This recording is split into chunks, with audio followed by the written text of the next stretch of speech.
shiri ne wanda ke ba da gudunmuwa tsakanin al'umma. Siyasa rigar 'yanci kun ji shiri ne wanda ke ba da gudunmuwa tsakanin al'umma.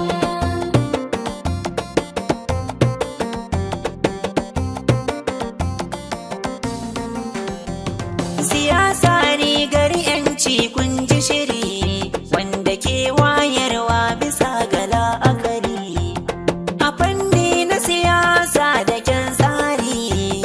An shirya shirin ne na ci gaba don al'umma. Siyasa rigar 'yanci kun ji shiri ne wanda ke ba da gudunmuwa tsakanin al'umma. Siyasa rigar 'yanci ya zarce, ku gane shirin ilimi da baiwa ce. Tunatarwa ne ga wanda ya kauce, a tambayi mai mulki ya amsa bisa azama. Siyasa